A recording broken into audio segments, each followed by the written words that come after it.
Welcome to the Love Foundry's Conversations in Consciousness. We're going to assume for the moment that we're somewhat conscious, and we have our guest here, Seb, back in the loop. So it's March 2nd, 2025. Right, it is. So where you been, Seb? In hiding, you know how it goes. I've just been unfortunately busy, and the timings haven't quite worked with when this has been happening. So, but glad to be here today. Okay. How about you? Where you been, Taylor?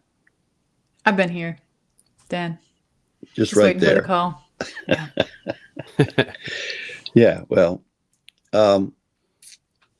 because of the way things are heating up in the atmosphere, Earth's atmosphere, which, we got Stefan Burns, the guy that's got a great YouTube, who talks about solar energy and solar flares and solar stuff and other things that are relevant to a geophysicist.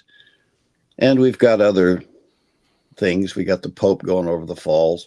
So we've got the Vatican all charged up and all of the prophecies of the end times and the liberal and conservative clashes going on in the church going on. And we've got the world at war out there in a lot of places you don't normally see it, like the Congo and stuff like that are causing a lot of terrible damage to women and children especially. So all of this is going on the planet with volcanoes erupting in Italy and Greece and other locations.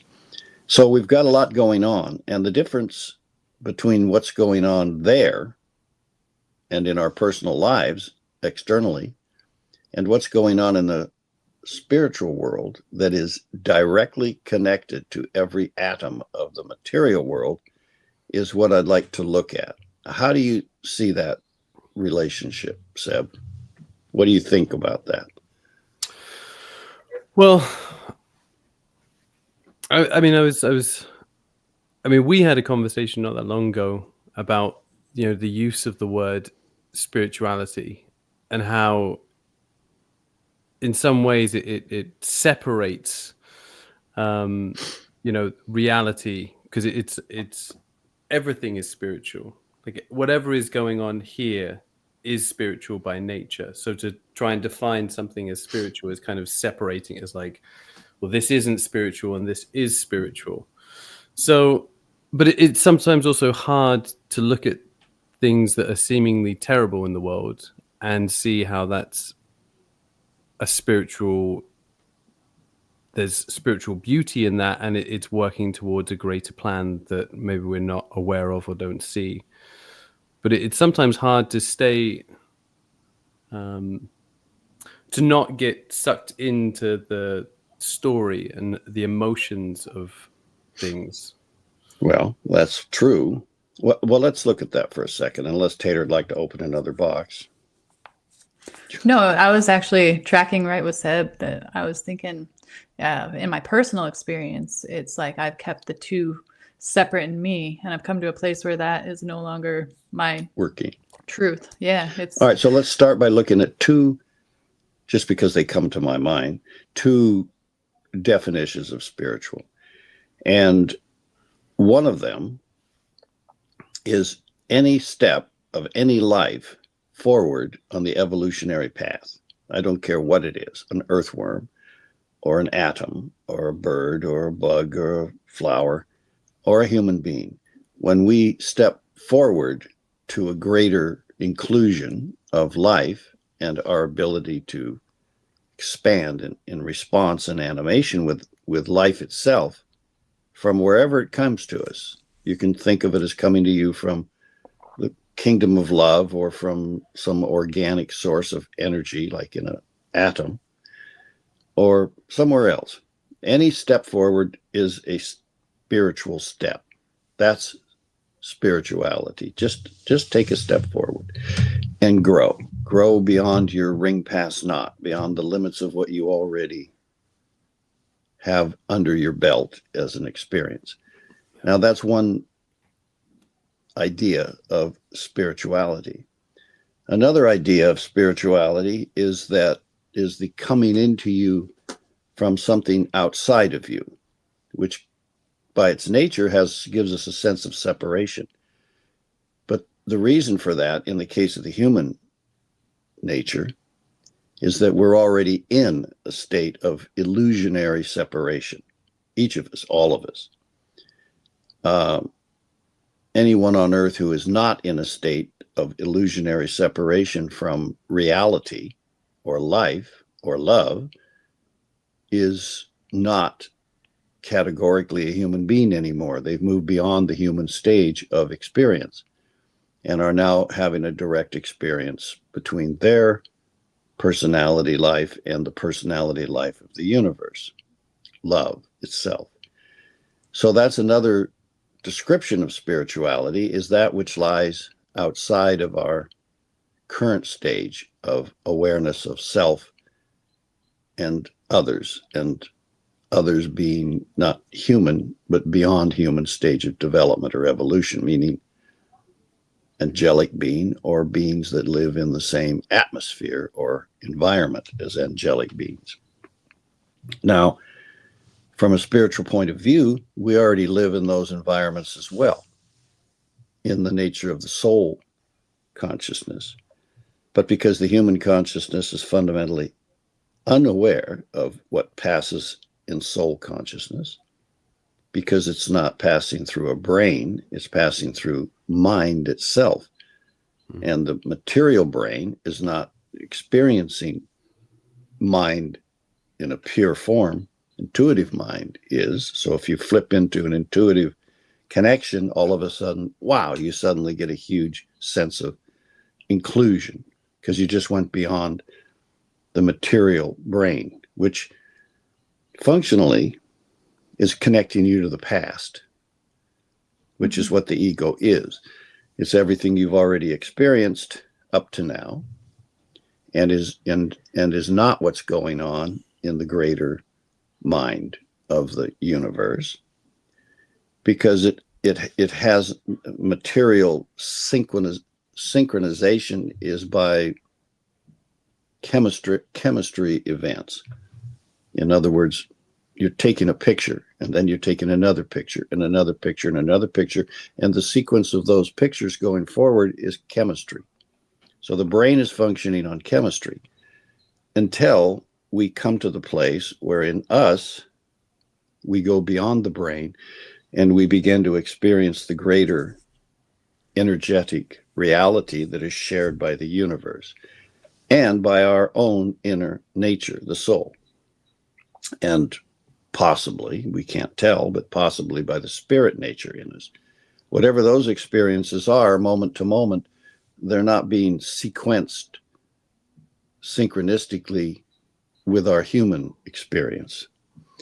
And there's a logical and good reason for that. None of us are flawed or broken or any of that sort of nonsense. We just haven't gotten to the place where we can incorporate that much data into a single operating system called identity, called your personality, and be able to handle it in a mature way, which means knowing where it comes from, knowing how it relates to us in these other aspects of our nature, spirituality being soul and spirit, and how to integrate all of that with the current action in the material world. Because this is not a game.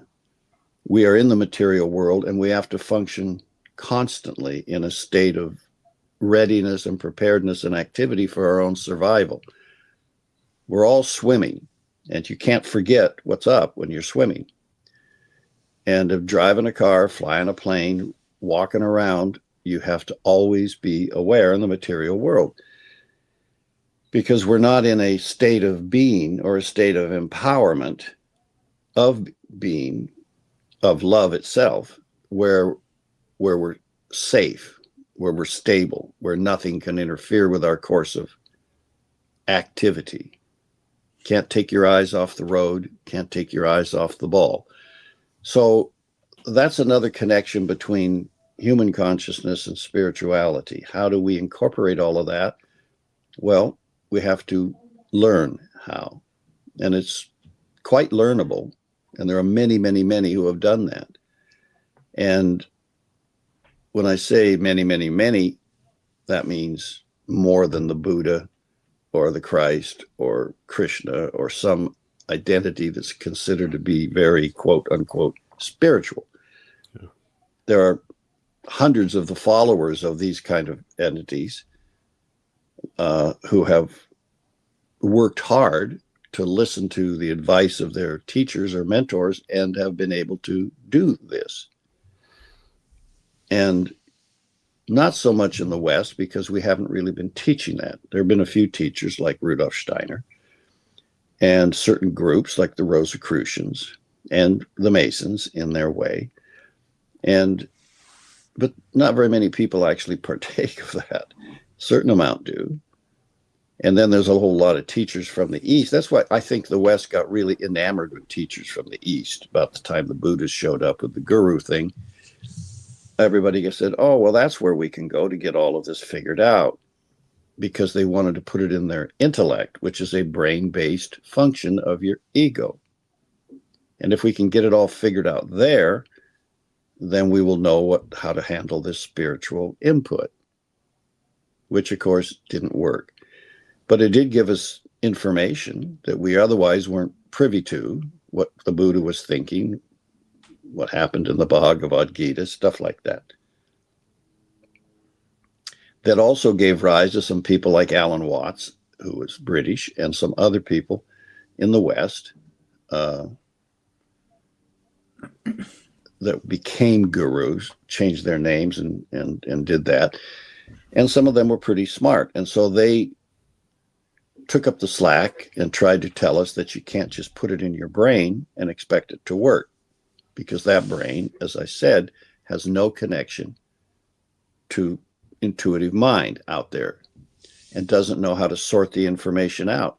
And learning about it, learning all the esoteric information that is in the books of theosophical people and other people like that, learning all the information or how the East views reality doesn't give you that ability.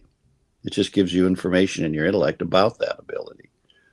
So that's why we take up the challenge, so to speak, of empowering a person with love.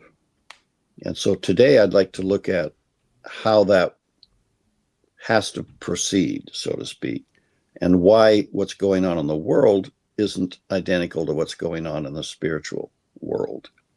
What happens between there and here? If this is an expression of the spiritual world, 100%. You may not think much of a snail. I like snails. Or slugs. I'm not quite as fond of slugs. But you might not think much of them, but they have a soul. They have a source in the spiritual world informing their animal instinct, even of the lesser animals, that this is how it works. And they don't do too badly with it until we put salt on them or something like that. Taylor would never do that, but guys do stuff like that. Let's go put some salt on snail. I don't know what's wrong with it. We're working on it. So animal instinct and even human instinct in its lower beginning stages, which there's not a lot of people left in the world at the beginning stages of human instinct. Most people have had enough experience in the world, tribal or otherwise, where they're now able to interfere with their normal instinct by imposing on it human emotions. What's the matter, Taylor? You got a mob scene going on out there? No. I was wondering if I think someone might have come over, but well, you can stop and check if you want. No. Don't worry, somebody will show up, or the rooster will start. Something's going to happen in your world, or I can tell. So, looking at the spiritual kingdom, we can't look at the spirit kingdom very well, if at all. which is a higher source of cause than the lower spaces in which individualized entities cohabit. But the one that's totally and completely positively integrated with love is very different from the one that we're in down here as humans, because that one has not been consciously, positively integrated with love by any of the lives in it, except those that are highly advanced spiritual beings that walk the earth with us and kind of we don't see very often. So what happens? Why is this a mess? Earth is a mess right now. We see all these things going on that I named earlier, the Pope and the war and the disease, famine, earthquakes. That kind of stuff is really disconcerting. So I've said a little of this in previous commentaries, so I won't go over it too much, but it's important to see what's happening here. Now, not why it's happening, because it's hard for us to grasp the principles that guide energy in the higher universe, because we're down here in the material world experiencing it. But something happens on the way to a human being that causes the output of the spiritual world to be completely reversed. And when I say completely reversed, if you look in a mirror, you see yourself backwards. It turns you around, like, or look into a pond at your reflection. But completely reversed in the material world means mentally, means emotionally, means physically. Those are three different ways in which you live in the material world. And if you flip all of those, now you've got a way more complicated reversal than just looking in a mirror. But it's way deeper than that, because we're living in a three-dimensional expression. So we see cause and effect in a three-dimensional way, which I'm not going to describe, because look at an object. That's a three-dimensional thing. It has height, width, depth, and casts a shadow. 2D is a cartoon on a paper. 4D is another dimension, and the geometry of that dimension unfolding and manifesting into the material world as a three-dimensional object. A baby is born, it grows inside of mom, and then here it is, three-dimensional object, apparently. But there's many more dimensions involved in each of the atoms of that child. Each of the aspects of that child's life as it grows up. Its physical body, then its emotional body begins to develop, and then its mental body, and then its identity. And unfortunately for us, most of our identity was crafted by our looking at a three-dimensional world and thinking that's how things work. And it's normal to do that. We thought the sun revolved around the earth because it creates the illusion of that. When it rises in the morning over there in the east and sets in the west, it's pretty obvious it's circling the earth. Anybody fool can see that. So when someone pops up and says, no, that's not what's going on, we're circling the sun. Well, what the hell's wrong with him? And they nearly put him to death when they started talking about that, Galileo and the other guys, because not because the scientists were pissed off at them, but because the church was, because the church had already said this is how it is, and it isn't any other way. And when you say, and that's because that's what God told us to tell you, well, you see, they put themselves in the middle, didn't they? And instead of having any sense of discovery, they have to be an authority.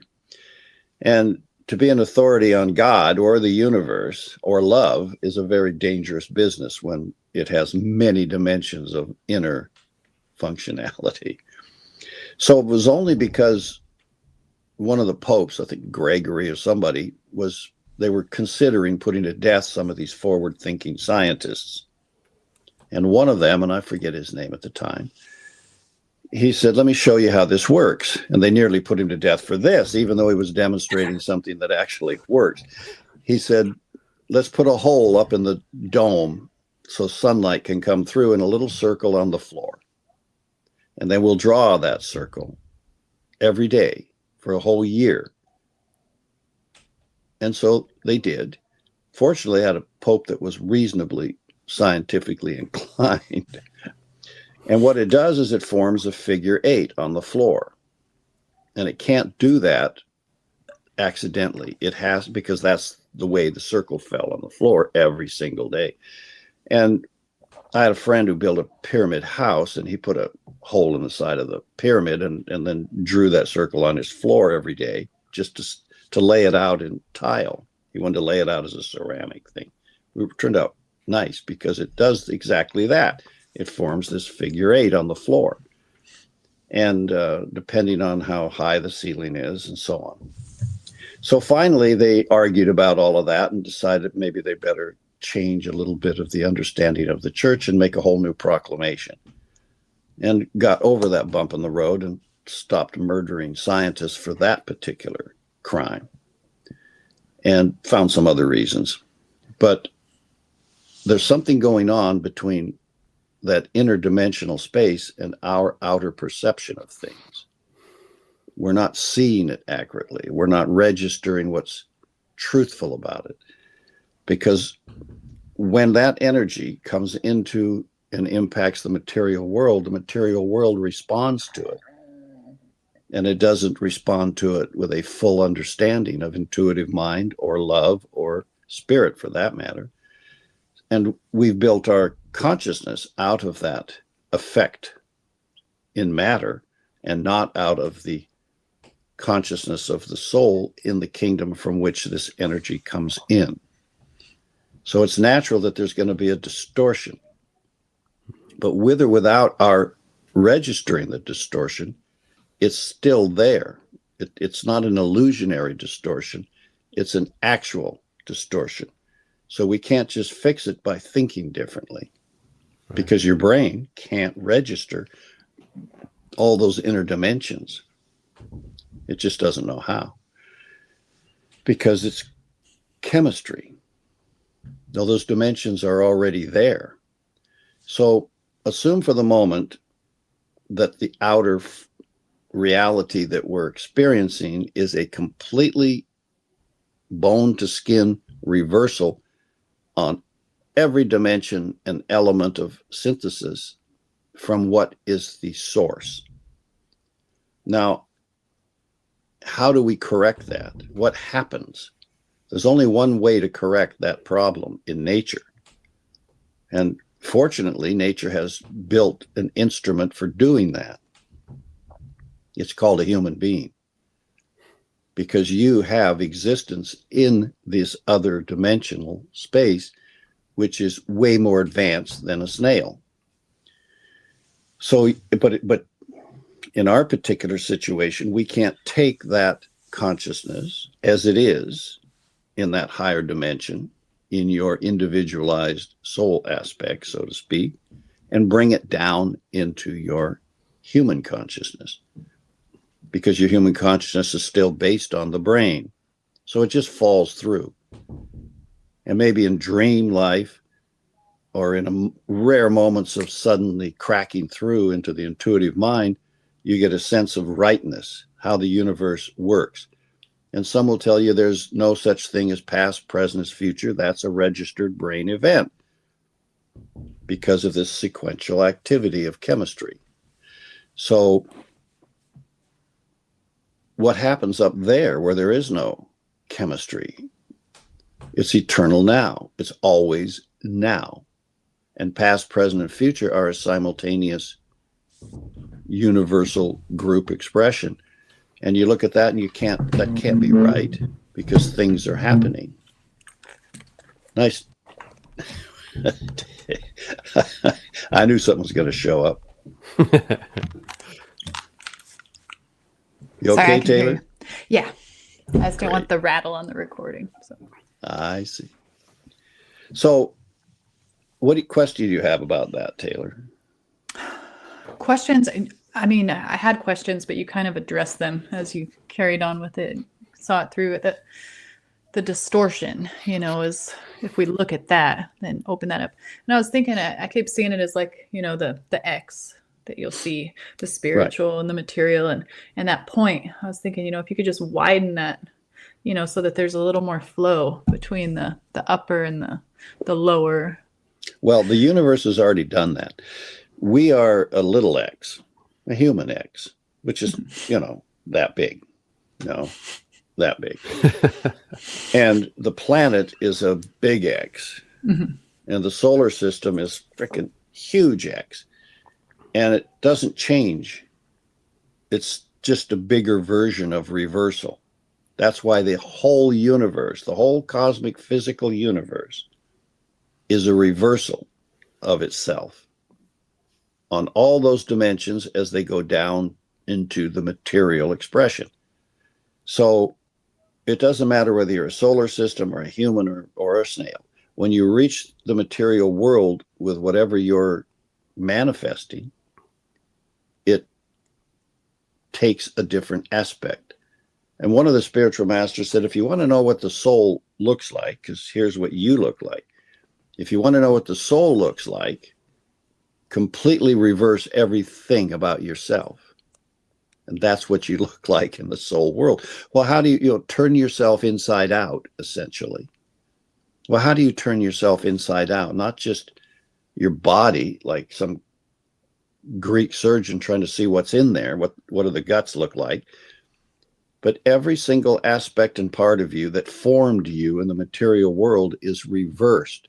It's all out there in energy coming down into the material world and taking on form. And that's why there's all these esoteric meanings to the eyeball, to the ears, to every part of the human anatomy. And it's also why in the astrological world, different constellations relate to different parts of the human body.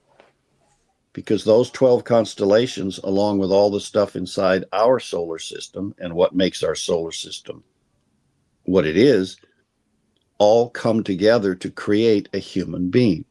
We are under the influence of these great beings and the energies that they spread forward in the universe.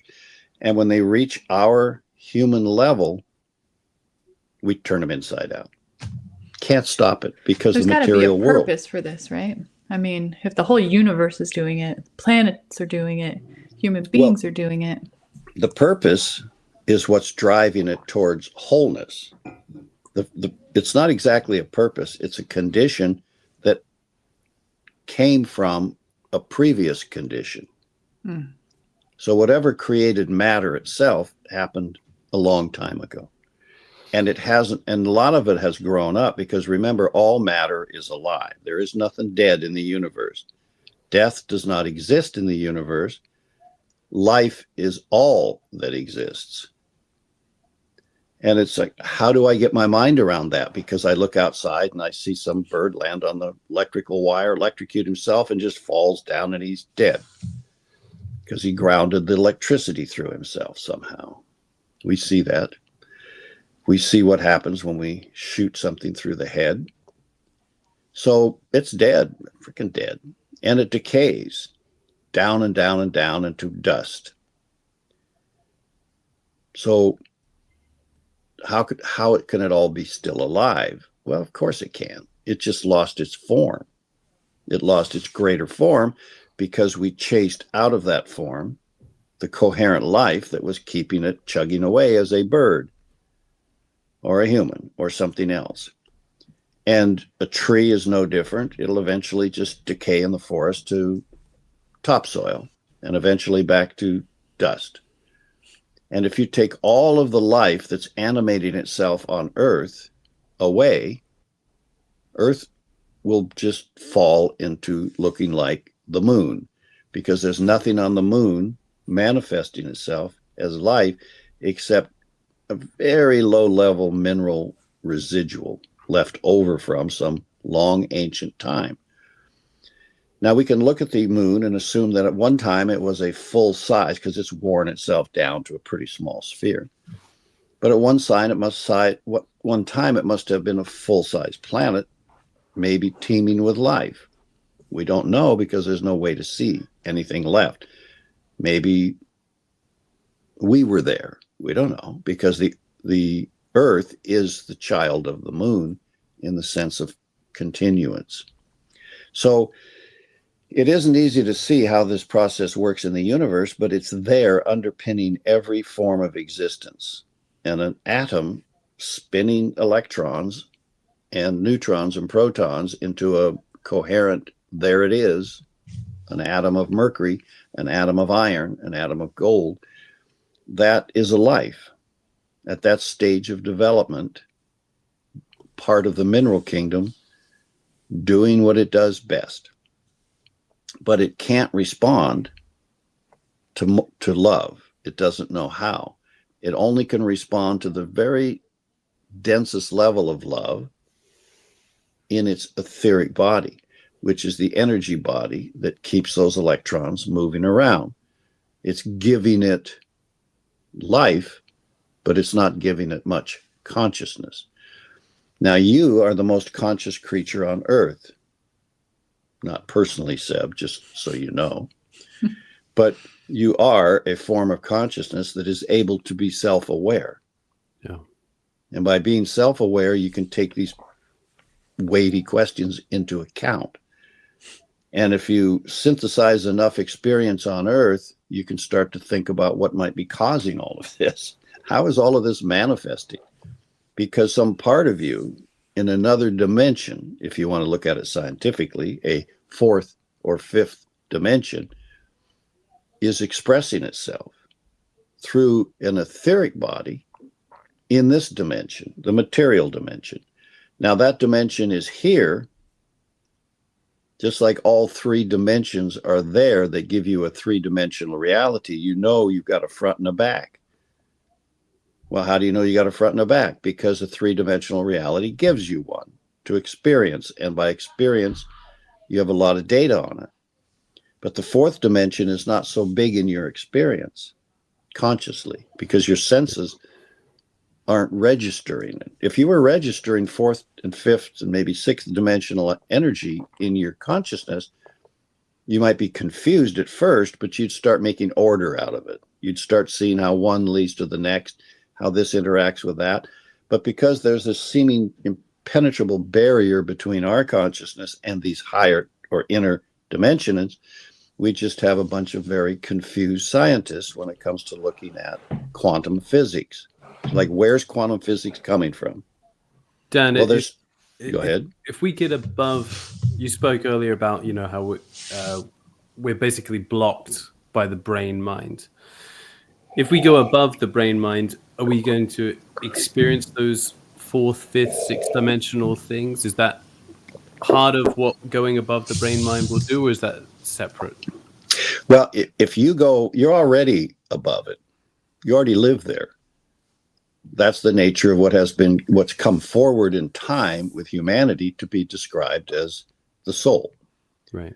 The concept of a soul, a thing other than your physical form, which decays back to dust when you leave it, when you abandon it at the end of a life, and it's obvious to everyone you're not coming back. That does, we can presume a lot of things about you that you just, if we can, the easiest thing is to take the simplest path and go, you're gone. That's it. The atheist path. There's nothing. You just disintegrated into maybe there's a little memory of you impressed upon something somewhere that someone could reactivate or reanimate, like looking at a image in the astral light or something, but you're gone. You're dead. You're over. Well, it's not that that's a cynical approach, which I consider it to be, or an ironic thing, but it's just probably not true. It's just based on ignorance. It's based on, and why you could declare that, because your senses don't register it, is a little immature. Not that you're an atheist. I don't think that you are, but atheists, I don't have any time for conversation with an atheist. I don't mind an agnostic, because that's what we all are when we can't see reality. We can certainly have some opinions about why I don't see it. What's up? How am I going to prove it? How am I going to know? But if you can come to the overwhelming conclusion that it doesn't exist outside of your personal ego awareness, then that's a little bit of hubris. And that much ego doesn't interest me to try to change or build on. There's nothing to build on there. But if we're a little more open-minded and we take a look at it and go, hey, when Seb dropped dead, which he's going to do at some point, whether he likes it or not, he disappeared. Where'd he go? Well, then some of your friends, your more esoteric friends, are going to say, hey, as soon as Houdini did this, and I don't consider him very esoteric, but he said, but he'd like to do seances and shit because he was a magician and he could make a seance look real. But he'll say, I'm going to contact you from the other side. Because in those days, we kind of thought of it as this side and the other side. We didn't think of the other side as having multiple dimensions of other sides all the way up to something beyond our capacity. But he never really did. They held seances for Houdini and did all of those things. And Houdini remained mum, which to the atheist was a celebration of the fact that he's gone. He's dead. He's never coming back. But it's more of a realization of one of two things. He lost all interest in trying to contact any of those idiots that are in material form, or he couldn't. The barrier was too distinct. And he tried. He probably tried to keep his word and knocked on the table and nobody heard it or something like that. I don't know. I used to work at the Houdini estate just for events and stuff. But I remember reading something when I was at the house, and it was about how he'd made this pact, and it was with one of his closest friends, and he was also a magician, and he lived close by. Right. And his wife, and they were all very close and tight, and they made this pact that after death, they would try and reach each other and let them know. And I think Houdini was the last one to go. And he never got any confirmation from the other two that he was aware of. And I think he lost all kind of hope after never receiving anything. So it's the reverse of what I was talking about. They couldn't reach him. Yeah. But I'm sure either way, it comes to the same thing. And then we see all the experiences that people have that are other than that, being reached. And how certain part of our consciousness can go beyond that. And I've known many who could, and not only could, but did, and really well. and it's kind of startling. And you see how it plays out as a limitation more than something firm or impossible. We just don't know what's going on in the other dimension that we step into after we leave the physical form, and we don't know what our options are. And so we can't make promises about it. And yet there are dimensions above where we find ourselves when we die. Immediately upon death, the death process, not to open another box, Taylor, but the death process takes a long time. It's called restitution.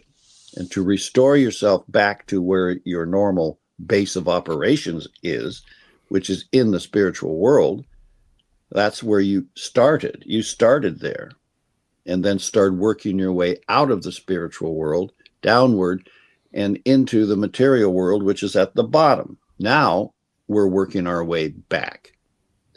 And religion is supposed to be, and it tries to be, I think, even the ones that we think are kind of stupid, it's supposed to be a path back to the source from which you originally came. Yeah. But because of this dimensional block, we don't know when we started. We don't know where we started. We don't see the little baby that started up there, way up there as a spirit without any soul even, or a form, and how that created a soul form in a much lower level of frequency or energy. And because a soul appears there as a result of something generating it way up there on a much higher level, closer to God, if you want to think of it that way, or closer to the source of life, we don't realize that that soul nature is materializing there due to the circumstances of the environment in which it finds itself. In other words, it's born there through the effort of something way higher doing it deliberately. And when it occurs there is when that thing way higher achieves the ability to manifest it. You have to start with the effort to go denser, go down to the physical plane and manifest as Taylor. So that took time. We don't know how much time. We really don't, because in that world, time exists as the eternal now. That confuses it. And our time is measured in how often we circle our sun. So, and we didn't even know we were circling the sun when we started creating time. So we based it on how often the sun circles the earth, which it wasn't even doing. So time is a sort of questionable event in itself. So we don't know how long ago this process may have started. It may have started before Earth was even formed. And by the time you got the ability in you to take material form on a planet, this one, it was here and ready for that. Earth was not ready for human form 500 million years ago. It was just not a condition in which anything we could recognize could live, at least on the surface. But maybe in its higher dimensions, we could. So you see, all of this is out of our field of observation. We can't look back that way in time easily. We could maybe if we could go to the Akashic record, as the esotericists call it, and read what's recorded there, because it's a very high frequency form of life that can take impressions and hold them. And so if you go back and look at what those impressions are, if you have the right kind of consciousness to read those impressions, because remember, a shadow on the wall doesn't mean you can interpret it. So anyway, that's on that side of whatever life, whatever death is. It's on that side of death. And so you kind of get a sense that maybe that side of death is teeming with life. That would be good news for people that have a soul. For the atheists, it's kind of a bummer because they were hoping for eternal darkness in the zip of nothing. So, and maybe they'll get that. The just get what they deserve. So, what I'm talking about today for us at the Love Foundry is how Taylor's going to help someone empower their life with love and what that's going to change. Because the way it looks with that X that you were talking about, Taylor, as above, so below, that's what Hermes said, who was an Egyptian or Egyptian-like guy back in the day. And what he meant by that is whatever's going on up here in the spiritual world, which is not really above, it's inside of us, but the brain doesn't like inside of you because you got guts in there. So we thought of it as above, like frequencies, water, different levels of fluid settle in a glass. So that's going on. Hold on, let me tell somebody. I can't talk to them right this minute. So as that happens, we don't know what to do about it. We're like, well, how are we going to play in this game if we can't see what's up there? I'm reminded of Go a ahead. phrase. Oh, sorry. I'm reminded of a phrase that you hear tossed around in kind of spiritual growth, that you grow, you give up as you take up, right? Or you take up as you give up would probably make more sense. So does that hold true for this? You know, do you have to let go to pull yourself higher? This is what happens when you have a class full of bright students. They jump to the end because they know where you're going. But Seb's on the conversation, so we have to go a little slower. All right, Taylor, let's just relax. Take it back. Take it back. No. Sorry. No, but well, we can. Yeah, and you're right. You have to give up as you take up. Because that's what keeps the action moving. Well, don't think of it as you think about things the way your brain thinks of them. Mm-hmm. But we're talking about something that it doesn't even matter. Describing that you have to give up as you take up is kind of academic. But when you change by taking on love, by taking on the reality that is the environment of the next kingdom up or in or out there, when you take that on, the powers of love join you. You don't have them. You can't give up the illusion of matter, this illusion of everything being reversed, unless you have the power to transform, transmute, or take on the grace of the kingdom of love, or the unity that persists there as a conscious condition by all the lives that live there. If that suddenly appears in you right now, Taylor, then you will see how all that works, and you will automatically give up certain things. Right. It clears the distortion. Because they're illusion.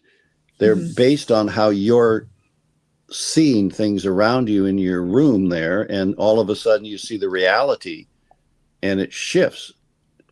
And you go, wait, that's an illusion based on what we're doing with this X energy. This reversal of the energy of above, because I was talking about Hermes, who proclaimed to the human race on his emerald tablet, Hermes emerald tablet, which said, as above, so below. Now, that sounds simple, but it isn't, because it's all reversed when it goes from above to below. It's still there. It's exactly what it was up there, except that matter, by the nature of its impossible way to express it identically, multidimensionally, it expresses it the way it can express it. Reversed, completely reversed, to flatten it out into a three-dimensional reality. And then live in it. You know, little bugs run around, rolling their little balls of dung and things, and we don't blame them, we don't judge them, we don't question them. But what are they doing spiritually that's how they appear in the world? What are you doing spiritually right now that this is how you appear? Now, if we could look in there and see, we go, oh, that's what Taylor's up to. Because she's in unity with all these other lives, and yet she's not separate from them. Her energy fields and other energy fields interlap.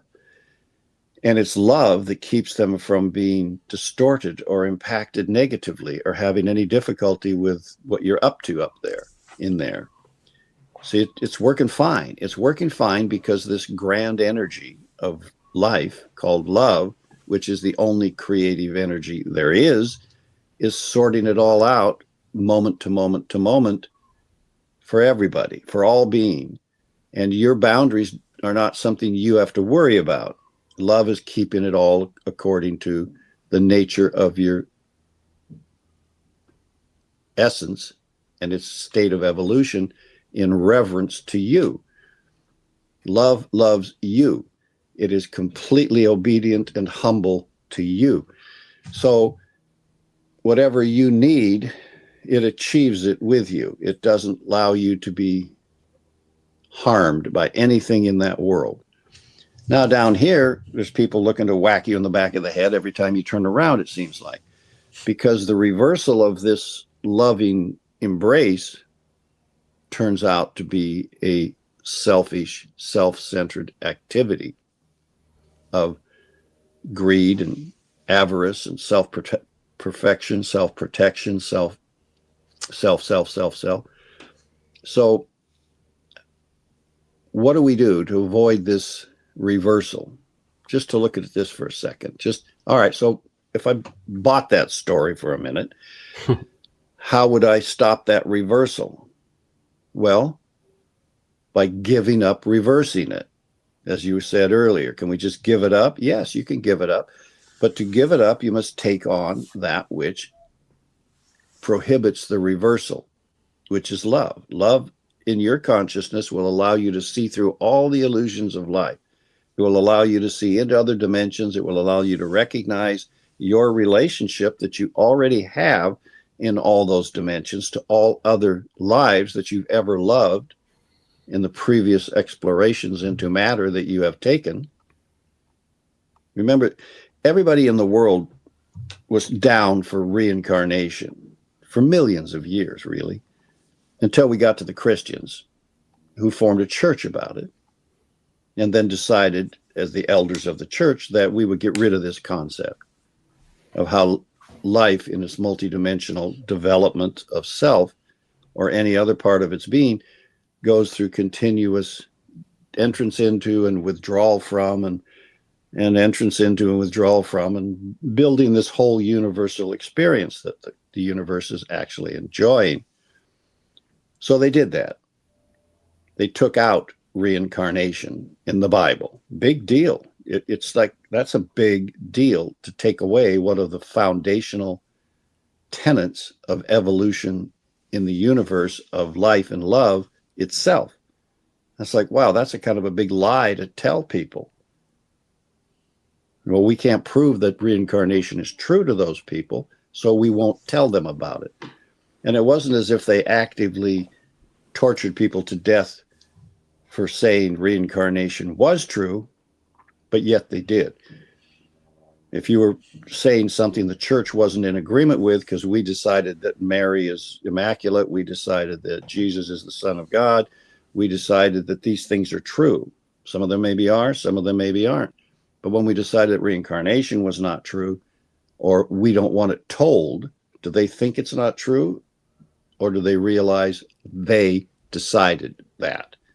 And if they decided that and they realized that, which they did the day after they did it, then they were liars to the human race of their own spiritual, ethical truth. Now, if that happens, then that sort of separates the church elders from the people themselves, which is not a good thing to do if you're trying to connect people to God and you're the representative. It's not a good beginning, so to speak. And I don't think that was being done by its founder, because its founder was prophesied by any number of Jewish prophets. In fact, it's considered among the esoteric Jewish people that John the Baptist was Elijah, who was a prophet who prophesied the coming of Jesus. And he was prophesied, and Jesus knew all this. They all know who Elijah is. They know who the other prophets were, and it's considered among those same esoteric people that Jesus was himself one of those prophets. So this is not a group of people who were against the idea of this, but he didn't found the church tenets. It was a couple hundred years later, probably at the meeting at Nicaea, where they said, okay, let's settle this down, because we had a lot of things being taught, and we don't want everything being taught, because some things are just leading us into arguments with each other. And so we're going to clean up this mess. So they did. They cleaned it up. I'm not saying that to put an endorsement on reincarnation, because I don't think anybody understands how it works, what causes it, how does it manifest over again, how does a rose reincarnate, how does a bug do it, how does a human do it, how does a god do it. But I suspect that this is not the first universe. So if the universe can do it, then we can. It's kind of a thing. So that's part of this X. Up here above it, you have a very old and experienced being. And all of the human beings that ever lived on Earth still live, mostly on Earth. The Buddha and maybe a few others are few of them that may have grown up to the place where they can now leave Earth and go do other work somewhere else, because they've just outgrown it. The rest of us, we're here. We're in the gravity well, as they call it. You can't get out of the gravity well until karma's all balanced. That's a Buddhist tenet. Until you've done these certain things. So here you are, pulled back into material experience over and over again, willingly, by the way. You're not being dragged in kicking and screaming. You want that growth. You want to become someone who transcends through love into the love dimensions, because that's reality. Mm-hmm. Any place in the world or the universe where love is not known, or dominant in the consciousness is an illusion. It's an illusion because it's everywhere. It's even in Maui, Taylor, believe it or not, looking out there at the beach and the turtles and the whales. It's kind of hard to Talk believe about that. the divine comedy there. Yeah, it is a divine comedy. Now, the point I'm making here, because we're the Love Foundry, we have a philosophy of empowering people with love. When you do that with somebody, all of this X reversal begins to change. And that's what you started to say a while ago. And Seb got a little confused there. And so I had to slow down here. But now, Seb, you know what I'm talking about. I do. When you stop reversing the nature of the laws of physics in the spiritual world, the laws of physics that the soul is experiencing and spirit is experiencing, and then manifest directly onto the world, your physical form is not going to just disappear because it's all reversal up here, and suddenly we'll see a protoplasm of you floating around in the atmosphere. That won't happen, at least not right away. But something will appear in you and start growing out from you as an energy that you're now suppressing in you because you don't see that world and you're not responding to that world accurately. So it's kind of one of those chicken and egg things. As you build love in by consciously desiring to, it begins to manifest. And as it begins to manifest, it begins to undo this process of reversal. That matter itself is imposing on you because it can't carry the weight of spiritual consciousness. So that's a bit of learning to get through. And you're going to undertake that learning. And because you don't want to be the victim of declaring war on another country when love would never do that. Yeah. So love on the inner plane, loving another country and the beings that make it up, bringing them into contact on the material world creates conflict because it doesn't know how to relate. Even when they're very close together, like the Ukrainians and the Russians, they all look like the same people, but they're not relating. And they're not relating, not that they don't like each other, they get along fine. Half of the Ukrainians speak Russian, half of the Russians speak Ukrainian. But Russia is dominated by a single personality entity in human form, which is utterly and completely rejecting this love principle in itself and in its people. And he's forcing them to go to war with people they don't want to go to war with based on illusion and glamour about those. They're all Nazis, right? They're being run by the Nazis have been fucking dead for quite a while. And the person and the philosophy that drove the Nazis, that drove Hitler and Goering and his little buddies, that philosophy was totalitarianism, was personal self above all things, and I've got the most, so I'm the king. That's totalitarianism. That's what the leader of Russia believes in and is imposing on his people as the best way of life, the way that Hitler imposed it upon the Germans, and they fell for the illusion of it. The glamour of the Superman, the glamour of being the separative person who's in control. And so the rest of the world doesn't have our gifts, doesn't have our superpowers. So we'll take control of them and turn them into our footstool. Well, this is a reversal of what would be going on in the spiritual world between those very same people. Here's a group of people that is more advanced than other humans. The Germans were quite advanced as a group of people. And they could come together as a group and do things that other people were just amazed by. Their engineering, their sense of construction, their sense of invention, their sense of power. And they could do it as a group really well. They could work together and pop up a Volkswagen or a Porsche. So, but they weren't doing that in hatred to each other in the spiritual world. They're trying to help each other. But when it comes down into a material world, it looks competitive. It looks like us or them. And so we start to manifest the opposite of what's going on up here. Instead of cooperating and serving love. And the astounding thing of everything is that no one ever died. No one's dead. I mean, a whole lot of people retreated from the material world over time. Galileo had to go. The church miraculously didn't kill him when he told people things about the universe that they didn't want to hear. So they just quarantined him in his little tower, but they didn't kill him. But eventually he dies. So he's not gone anywhere, and he certainly isn't dead. And we don't know what he's doing today, but he's among us on those levels. On some level, he may be in the world for that matter. So once we start looking at the world from a point of view above the X and realizing there's a reason why it's not reflecting that perfectly down here.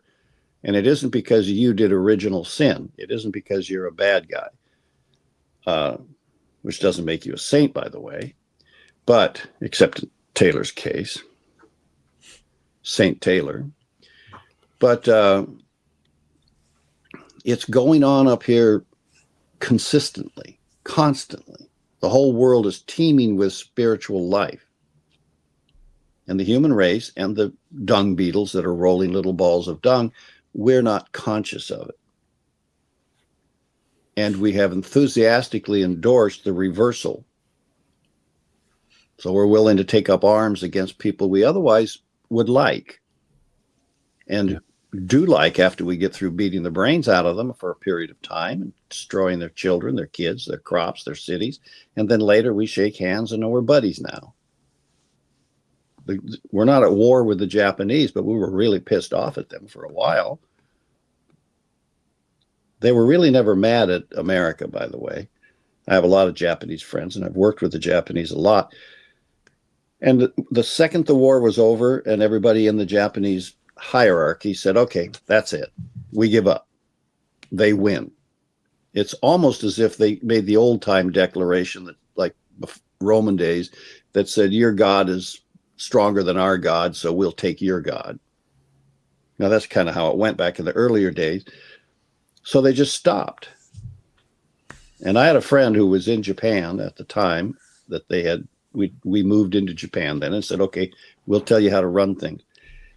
And never once had a single situation where somebody Japanese attacked them or attacked the people we were there, not because out of fear of anything, they just stopped. They just gave it up. They just didn't want to, and they still don't.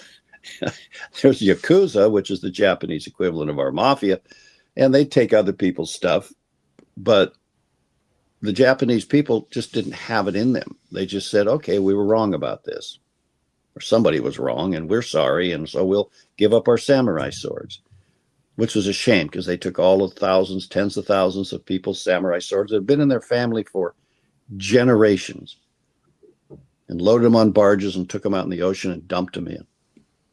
Except for the ones that we stole and took back home as souvenirs, which now some of them are being repatriated back to their families. But that's just what happens after this craziness down here below the X.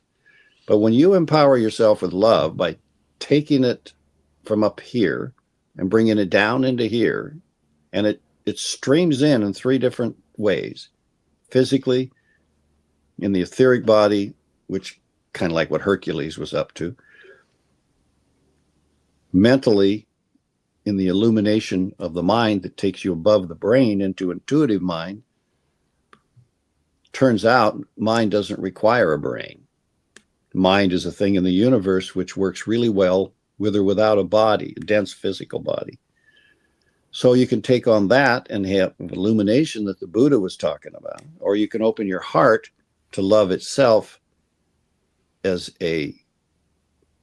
not an emotional condition, but the thing that causes emotions to exist. What causes emotions to exist, which makes us feel towards others, comes through the heart. And when you stop fiddling around with separate emotions, which is qualified love in a sense, I can be angry at Seb because he drank the last bottle of beer in the refrigerator, but I like Taylor because she baked a pie for us all. So that's conditional love. Conditional love is energy put through the emotions, qualified by the brain, qualified by the ego to something that we want to feel. And when Taylor likes Seb more than she likes me, then I can get jealous. And that's another kind of energy. And so all of that goes on in our emotional body, but the moment we surrender it to love, all the other emotions are going to disappear, except for the ones we hang tight onto, like revenge for that bottle of beer. So that happens to us, and we're victims of that. And so we need to see that that's self-victimization. Seb's not causing me to feel that. He drank the bottle of beer because he was thirsty, the bastard. But I don't have to feel anything about that. I don't. I can choose to feel something and then put energy behind that feeling and get resentment towards him and then start shrugging him off. And then pretty soon we don't like each other when over a bottle of beer. And we've long forgotten the bottle of beer, but we like the emotion of anger or resentment, so we don't let that go. Yeah. Because we got used to it. There's a lot of things we don't like and resent. And once I've thrown you into that bag, I just don't have any reason to take you out. Because if I do, you'll probably just drink the last bottle of beer again. And we've all had roommates that we've lived with in college or when we were younger, and siblings. I had 3 brothers, and boy, it's a constant state of who drank the last bottle of beer. You got more than your share. Who ate the last bag of potato chips? My mom was trying to deal democratically with 4 boys, and dad was gone. So she'd go buy one of those 12 packs. And then you go look at them and they're half gone, and I haven't even had one. So one of my bastard brothers has eaten more than his share. And I never stopped to ask personally. Maybe he with a couple of friends came over and they passed out the chips. It didn't matter. I want my share. Because I'm not the oldest who always gets his share. And I'm not the youngest who just gave up trying to get his share a long time ago. I'm in the middle and I want my damn share. So that's how it works. And then we develop this sense of fairness and this sense of injustice. And pretty soon we're down here below the X. Up above it, we just love. Now, how could we get away with that? Because love can create a bag of chips instantly. It can manifest chips in our life to the point where we got more chips than we need, where we're drowning in chips. And it's a mechanism of the universe. Did you ever have that thing where you suddenly realize, I don't have any pencils in my pocket? You're working someplace where you got little pencils and pens in your pocket. And you're thinking, I got to get some pencils and pens back because I left them or lost them or something. And the next thing you look, you got 5 of them in your pocket because you unconsciously tell the universe, I want pens and pencils. I need some. And so it manifests them for you. And you're unconsciously probably stealing them from your coworkers, but you're manifesting them. and they appear. Sometimes your coworkers say, hey, how about a pen? You don't have one in your pocket. There's actually some coworkers that have that sense of, mostly people like Taylor, but more than maybe people like Seb, I don't know. But it works. But we don't ever really try to apply that as a principle of love because we don't know how. Honestly, we just don't know how. But it's not hard. That's my point of the Love Foundry. It's not hard to empower your life with love. It's just odd to do so because you're living in a material, 3-dimensional human form, which doesn't consciously register how it works. And you think that I love you in the emotional body, which is really just an expression of I want into your pants or something. But not always. Sometimes there's a chemistry that happens when a like person energetically, soul-wise, spiritually, meets another like person. And this exchange and infusion of energy between them creates this tremendous magnetism. And we, quote unquote, fall in love. Till we realize that they're going to steal the last beer, and then we get over that. But you see, that's chemistry working in the spiritual chemistry working in the material world without us realizing what to call it. So we call all the things that we like love, and all the things we don't like is hate or anger or evil or whatever we want to call them. But the actual presence of the energy of love in us can become a usable, energetic reality only if we give it away in us. The moment we let it through us and offer it to others, it begins to create an impact because we have consciously released it into the atmosphere. Now, that's a special idea that goes with free will, because you have to do it with free will. It's part of the alchemy of this whole deal. And you have to want others to have it. Everybody to have it. The moment you make an exclusion out of one person, one single asshole in the world who doesn't deserve any love whatsoever, the moment you've done that, you've done it to the whole human race. And you've abandoned love, because love will not do that. Nor will it allow you to do it and still be in possession of love. Love can't join you and say, it's okay, give me away to the people you want to. Withhold it from the people you don't want to have it. It's not a selective issue because it doesn't have that capacity in it anywhere. It gives love equally to the murderer on death row, or to the saint in the church, or to the little boy who's reaching for his mother. Love gives equally. Now, how can it do that? You see, these are all things that create confusion in us, because we think we're supporting murder by loving a murderer. You're not. You're supporting him being loving. And that gives him an opportunity to evolve. That gives him an opportunity to grow into something better than himself. So now, does that make sense to you, Taylor? Yeah, that makes perfect sense. Who won't you give any love to? Who won't you give unconditional love to? I mean, no one. No one? No, I mean, people will come up in your consciousness where, you might be, repulsed by, you don't want to look in that direction or something.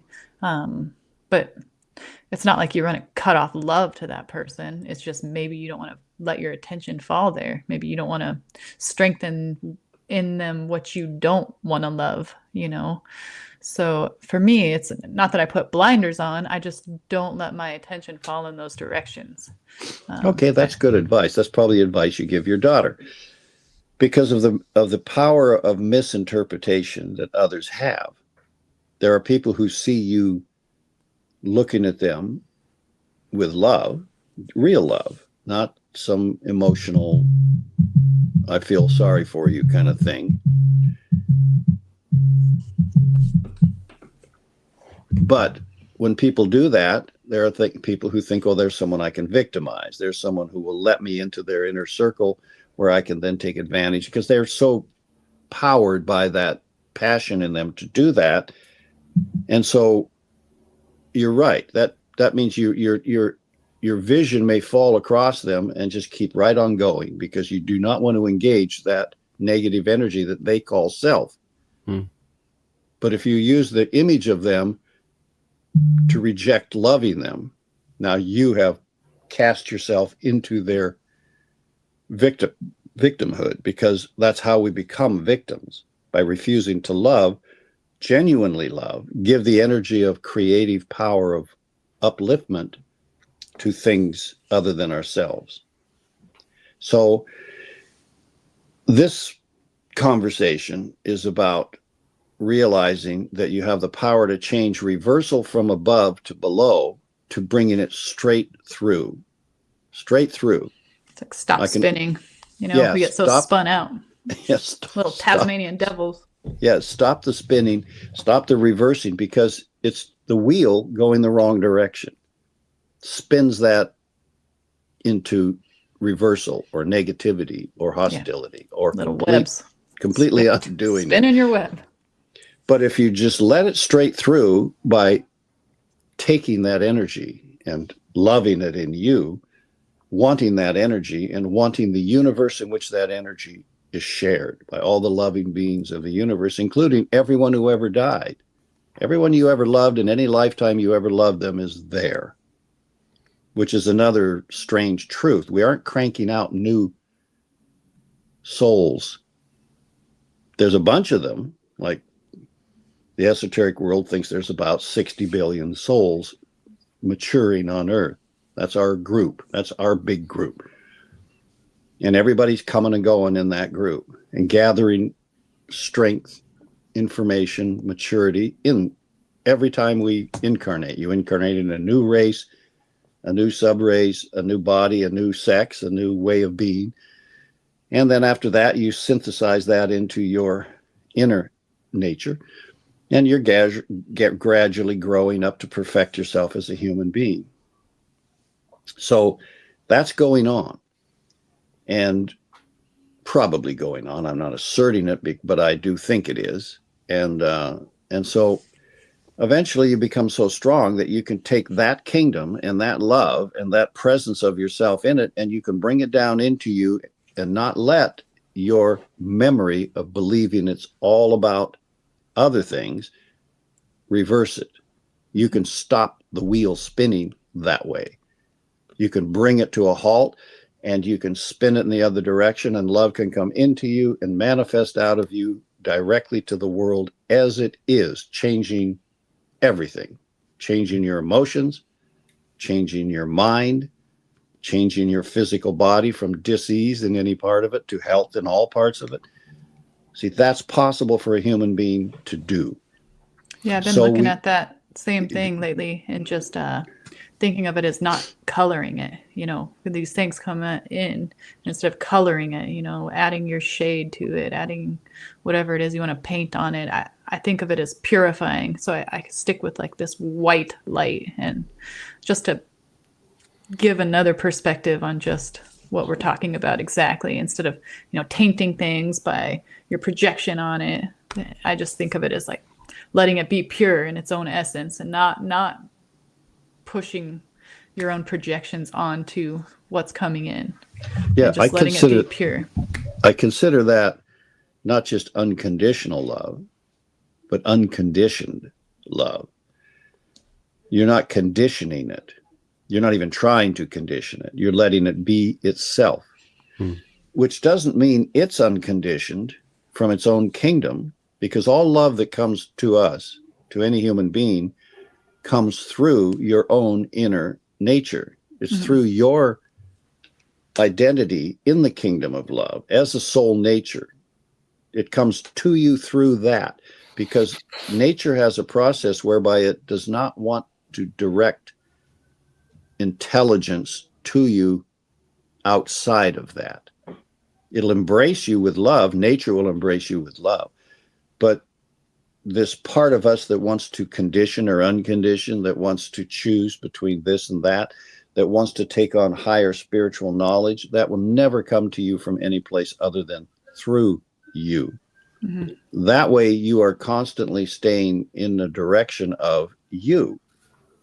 This is why channeling is not considered necessarily healthy in a lot of places to a lot of spiritual people, because it has the potential for a person to link their inner self to somebody informing them energetically from somewhere outside of their own path into their own higher self.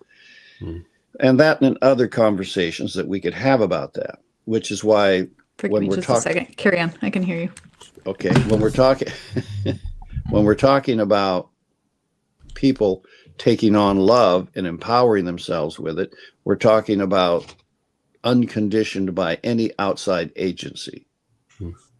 No priests, no entities, no abnormal things, nothing but that which comes directly through you from that kingdom.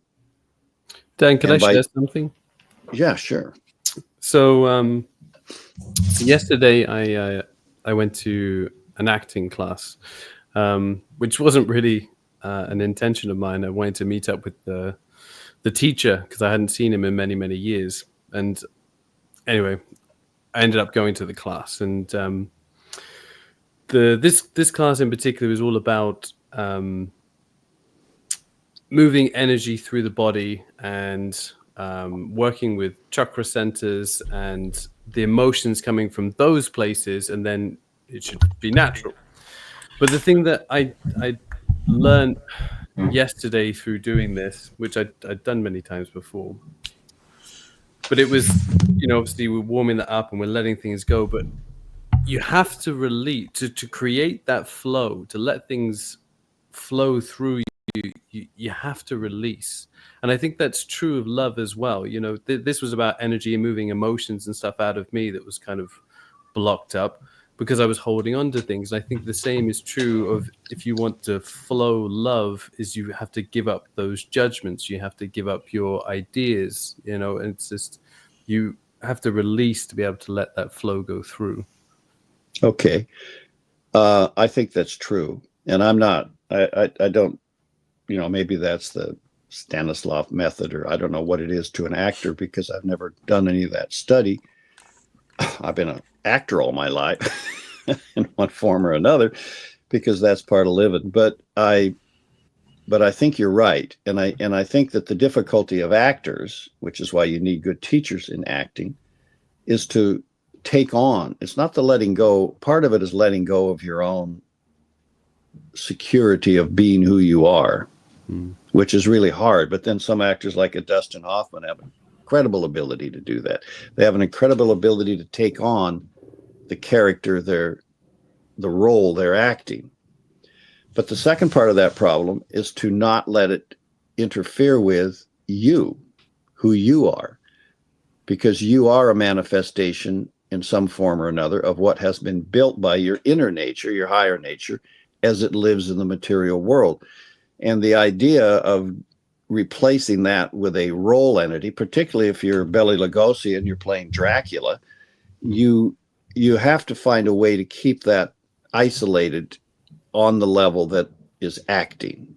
And I think sometimes that, as it did in his case, Bela Lugosi's case, it can sometimes lead to us being slightly deranged if we play too much of that kind of character, Jack Nicholson kind of character. In Nicholson's case, I don't know how it impacted him, but everything is part of the world of love as it manifests in the world of form. And that includes us and our motivations and our desires and our karma and the things that we are overcoming in the world. And if you have a person in the world who is overstimulated in a certain type of human activity, a sex addict, a drug addict, an anger addict, other type of addict, which just means you're overstimulated in that part of your life, then that's what you're working out, which if you follow the logic of what we've been saying here, it probably has a completely opposite representation in the spiritual world. And it's manifesting due to the nature of the material world in that form of addiction or that form of overstimulation. You may be way overstimulated to be attracted, to produce love. And that may take the form of sexual attraction, overstimulated in the chakra that is the sacral chakra, or the one below the solar plexus, or the same thing with emotions and lead you into be over emotionalized. And when we open the heart and we get love coming through more directly, as we would if we were taking on the love empowerment, then the solar plexus, which might have too much of this feeling going on, begins to interact with the heart chakra. And then we can balance those energies and we can start expressing love through the solar plexus, which would then make you 10 times more loving than the average person because you were 10 times more emotional. So it's all relative to the development of spiritual progress. But the attempt to take it on and not reverse it into human expression of any kind, not to block it, not to reform it, means letting go of that process in us and taking on the process of love and trusting it, or trusting Christ consciousness, which is the perfect being of love, not just mind, but perfect total being of love is what that being represents in the human spiritual context, or taking on the Buddha's perfect mind, or whatever we're doing, we don't want to imitate them. We want to take on love and let it express itself so purely, as Taylor described, that we become them. We become them in action, not in identity, not in personal identity, because the individuality of the Buddha is his. The individuality of Jesus is his, or the Christ consciousness is itself. But taking it on and expressing it in a much higher form than we are able to do now brings us into harmony with it, and into alignment with it, and into harmony and alignment with love. So it puts us in charge of our own evolution instead of blindly evolving through the opposite. And you can't make any judgments when you look at a person like a Donald Trump kind of character who's bigger than life. You realize that he has the capacity to be bigger than life as love, or he has the capacity to be bigger than life as ego. And that doesn't make him suddenly good or bad, because ego's bad. He's anywhere in between. He's anywhere in between being an ego that tries to love, or an ego that does love, or an ego that loves some things and doesn't like other things. And so all of this is going on around us, and super integrated people in the world at being personalities dominate things because they're so strong, like a Putin. And it needs someone of equal strength to stand up in their face that isn't just swept away by their will. It was said of Napoleon once that they put him in front of a firing squad and told him to shoot, but nobody could because nobody had the strength to pull a trigger against that much being. Do you want the consequences of being the guy that put a bullet between Napoleon's eyes? No, I don't think so, because it's going to cause you to have an interaction with Napoleon, and you just killed him. So there's a part of us that just doesn't want to go against the dragon. We look at the dragon and we go, oh, that fucking thing breathes fire. It's got all of this scales and talons and all of this crap. I am not going to pull my sword out against that. So, because human integrated personalities of a certain type are very powerful, and most of the human race hasn't achieved that much human integration between mind, emotions, and body, so they haven't built an ego personality that powerful. And when they come up against someone who has, they're easily swept away. And whether it's an Elvis Presley who sweeps you away with a big hug, or Putin who just sweeps you away, it's up to you to stand in the face of that. It's up to you to say, I own this spot. Because love will support you owning that spot. It doesn't care how big the dragon is, which is the nature of Michael and the dragon. There are beings of great spiritual power that can handle a big dragon. And when we don't block our love relationship with them, then we can handle that. So all of this is part of what's going on today in the world. And if you want to take sides with Russia against Ukraine, or Ukraine against Russia, you can go ahead and do that. Be partisan. I like Putin. He's a guy that he's a little rough around the edges, but he gets the job done. That's one point of view by some people who are relatively brutal. But if you want to be inclusive of the whole race, take on love, empower yourself with it. And then we come to the realization that giving it away makes us the most powerful person in the world, but in a way that is absolutely harmless, in a way that supports everything love is. And we're bringing it then down out of above the X, down into the material world as it is. And that's allowing love with its transformation and transmutation and its unity aspects and its grace to flood the world and affect permanent change in everything, atoms, plants, animals, minerals, humans. So it's a future for the human race if we do that. There is no future for the human race other than misery and sorrow if we don't. No, I don't think we have a lot of time to argue about it anymore. I think it would be good if we pioneered that process ourselves. Yeah. Taylor, are you I with think us? that's what's happening. Yeah. I honestly do look around, and maybe it's because I look for that I see it. But I do see that is what's happening. So that is all the motivation I need. Not that I needed any before. Because before it was like, you know, you want to take it on because you see the need for it, or at least in my experience, it was like, I want to take it on because that's the only thing that's worth a damn that I can find. But now it's like more strengthening than ever because I actually look around and I see that it's happening anyways. I see this evolution being born already. So Right. Somehow it empowers me greater. Besides my own motivations, I see this birth taking place, and strengthening that and being a part of it and opening it up just feels natural. And so it's not like I'm pushing against anything anymore, which was my own ego process in this. Well, from my point of view, you're not limiting yourself as much. You're actually realizing you can do this. Instead of being insecure about your ability to do it, instead of wondering whether or not you can save the world with love, you realize it's just a matter of time. I can do this.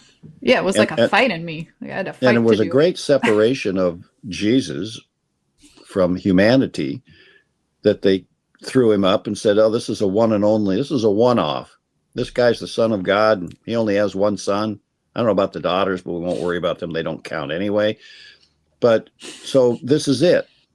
And so it wasn't inspiring to the human race by the church fathers themselves to become that, to realize he was demonstrating what we are, what all of us are, and what we can all do and become. And because of the crucifixion, it happened. Everyone gained the ability through that experience. And you may not see how we gained that ability through that experience, but we all did. And if reincarnation is reasonable, and I think it is, we've all circulated around enough since then in various cultures, and that now in the 2,000 years, it's been growing underground. No church can limit it, and no church owns it. It's a human thing. And so even Seb can do it. I'm not sure if you know that, Seb. I do. Well, I you doubt are an myself, actor. but I do know that. I know you do. Doubt your but doubts. an actor takes on the role. We're putting that on a shirt for you, Seb. Even Seb can do it. Doubt your doubts. Oh, doubt your doubts.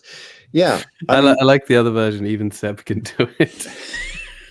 Well, you know, we can play a role of Jesus in a movie, but but we don't think that we can do it. But the last guy that played Jesus for Mel Gibson had really strange experiences, because he kind of knows he's sort of a new age guy, and he kind of knows, I am that guy. I can do that. If I take love on, if I become love in me, there's no limits. And when you know that, it starts to get really mystical and weird. Then you start to see things happening around you because you're letting it leak through. And my philosophy in our workshop is just get practical about it. Realize you can do that. You're going to do that. You are doing that as little as you can. And it's going to create loving effects in the world, in your life, and in the life of people who come into contact with you. And when that happens, don't be surprised. Don't be scared. Don't be ridiculous. Just realize that you got a long ways to go to really understand the power of what is coming from you. But it's the moment you commit to it, the moment you commit to doing that, like you did, Taylor, is you stop thinking I couldn't do that. You start to realize, oh shit, I could do that. Maybe I'm not that far from doing it. Maybe I don't have so much. what Yeah. you said that I really like is, when you just let it through instead of trying to impose conditions on yourself or, modifications of behavior or the way you think or the way you do things. It's like those conditions naturally come into alignment with love. And I'm only speaking that because it's a recent experience for me. It's like, Right. instead of this tug of war with yourself and then just adding fucking injury to insult and piling the shit up, it's like you let that come through and you don't care if you act out of alignment so much because you just stay with that letting things through, and naturally it happens. Naturally you come into alignment. You don't have to judge your behaviors or your conduct. It just falls into alignment with love, and it's so liberating. And to go back to the X, it's the opposite way that we think. Like, our material way of thinking is like, we have to fix ourselves first to be able to have the love come through. It's the opposite. Seb thinks that way. Seb thinks that way, but even Seb can do it. So, but that love through and the fixing of yourself comes through holding that, through allowing that out and putting that as your focus, even imperfectly, even with these other things going on. That will allow for those things to dissipate, as you just said. Right. And it's not going to harm you. If we change that attitude in our ego, it looks to the ego, because remember, the ego is part of the illusion that has been produced by the bottom side of the X, appearing everything as it is actually isn't, according to love. But so we think, oh, well, this could cause, if I keep giving away love, I'm giving away myself to the point where I'm going to disappear. That's not a possibility. It's not desirable, but it's not a possibility. The I that we have assumed has a long, infinitely long way to go before it's used up, because you're an element of the universe of life, being you. And you don't even know why you were created to be you. You don't remember, you didn't summon it. A chicken in an egg didn't summon itself to the egg. And it doesn't look that way to an ego, because you get the feeling like you could be taken away because of death, because of madness, because of circumstance. Not true. The I is inviolable. It's reverence by life. All life has reverence for I. The ego I reverences itself. That's it wants to be immortal, and it wants to be empowered, and it wants everything, because that's the nature of selfishness. But the I that surrenders to love is invincible, immortal, eternal, and loves everything. All the other I's, including itself, get taken care of in it. And then you begin to enter into living an interactive universe with every being that you encounter, animating love, including you. And that's a far nicer universe to live in than the illusionary universe that we're doing. So that's an important realization when you take on love. The other thing, the key to all of this, is to realize that the powers of love that are not the powers of ego are subject to love. It's administered by love. You cannot have those powers personally until you take on love and give up the separated ego. You don't have to give up the I. The I of Jesus is greater than the I of it that he was when he took on love and became completely surrendered to it. It didn't kill his I. We did. We nailed him up. And even that didn't kill him, because the love was so strong that it demonstrated, hey, we can get past this. This is a little hiccup in the road, and I know that they treated you a little badly, but I'm going to resurrect your consciousness into its I. And you can keep on going. And he has. Now, what he's up to now is a different story, but because he may not be using the same name, because as we know, he was prophesized long time ago, and the descent of his reincarnations to the nature of the person he became were different people. As I said, it's considered that John was Elijah. It may not be true. He was somebody, and he's still somebody. So that acceptance of love gives you its powers, but it doesn't take them into your ego. You join love and you share the expression of that through yourself. And that gets you closer and closer and closer and closer to love. Because the more you love, the more you need to love, the more you feel joy in giving it. And the more you give it, and the more you support the world around you with that thing which is turning the below X to what's above, to a right relationship to love, to energy, to life, to God, if you want to consider it that, what's doing that is making you more loving. And it's bringing you closer to an automatic expression. And an automatic expression of love through you, no matter what contacts you, will eventually become your habit. It becomes your habit. Somebody throws a rotten egg at you, and your instant and spontaneous return contact to them is love. True, actual, energetic love out of the box, through you to them. And that will have far more impact on them than throwing another rock back at them. But that's when you realize why. Because love has transformation, transmutation, unity, and grace. And it'll hit them. You're giving that to them. And everyone has the desire in their heart. No matter how dark the heart looks, there's a spark in there somewhere that wants that, desperately wants that. Because there's no eternal life without it. That's what connects you to the kingdom of love. That's what connects you to all the lives that you've ever lived through. And all those people that ever pissed you off because they destroyed something you loved are there. And that's gone from them. They may not have balanced the karma yet, in which case they'll have to come forward to face it. But we just have to accept a greater idea of this.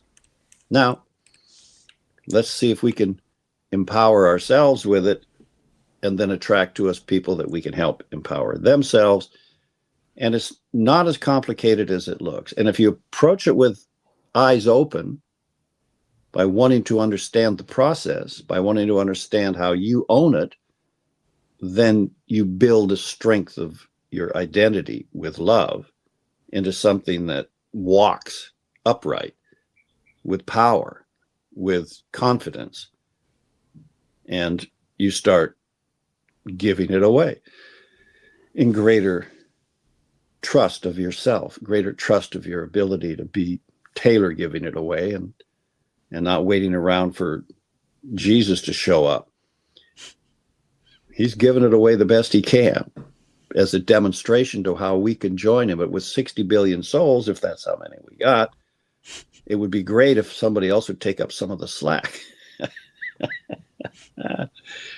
Which is sometimes hard because you can get really pissed off at people for harming things you care about. Nobody said it was easy to give up below the X. But if you want what's above it, while you live down here where we need it, you're going to have to do that. You're going to have to make room for it. So, thanks, guys. Do you have anything else to say, Seb, from your acting school tips? No, the only other interesting thing that came up was because most people who were in the class didn't know each other. Some had done the class before, but we had to pair up at one point and sit back to back, and we would sort of work through different chakra centers and to see, feel where the energy in ourselves and feel the energy out. And the teacher didn't realize he did this, but there was a Ukrainian girl there and a Russian girl there, and he paired them together. And the Ukrainian girl did not want, she was sort of avoiding this Russian girl, and she didn't really want anything to do with her. And she was upset that she got put together with her. But they did it, and she said it changed her whole perspective, because she the person that she was sat next to, this, you know, this idea of the Russian girl just went away, and then all she ended up feeling was just the heart from this other person. And she said she just completely connected to her and loved her because she felt the love coming from her, and the whole Russian Ukraine thing just melted away, and there was just a loving being behind her, back to back. And I thought that was just such a beautiful thing that happened, you know, within the class, you know. And I think it's a useful for all of us. You know, we all have our Russians, we all have the people that we judge, we all have the people that we dislike, that we hate. But the truth of it is they're just another beautiful being that we have to love, you know? Yeah, if she'd been sitting back to back with Putin, it might have been a little more difficult. Yeah, it would have been a lot more difficult. But the same truth is still true. It would be harder to find. And look, all of this is a test of our own maturity. If you put you back to back with some strikingly beautiful woman, you might have difficulty finding the love because you're so stimulated by other areas of your anatomy. So all of this kind of thing it's all paired up. I don't know what poor person got stuck back to back with you, but I'm sure you worked through it together. And we don't go out in the world looking for people to do that with. It just, because you don't have to. Love is doing it. It's bringing you into what will promote love in the universe, because that is its job, to convert the entire universe, top to bottom, every dimension, inner and above and below, so that as above is as below, according to love. And the only way that is if love occupies that dimension. And the material dimension, which hasn't been trained to respond to love, will be trained to respond to love, because human beings who are self-conscious, aware beings who can make a decision about it will give it to it. We give it to the animal kingdom, we give it to the plant kingdom, and it responds to love. It's hard to make a rock jump up and hug you, but crystals and jewels are well related to the human race as having psychic connections to us. So we don't know what makes an emerald, but if you hold it in your hand, love it. Why not? Mm-hmm. So anyway, I think that this conversation is about freeing us up a little to realize we can do this. Yeah. We have the power to do this. Now, do it.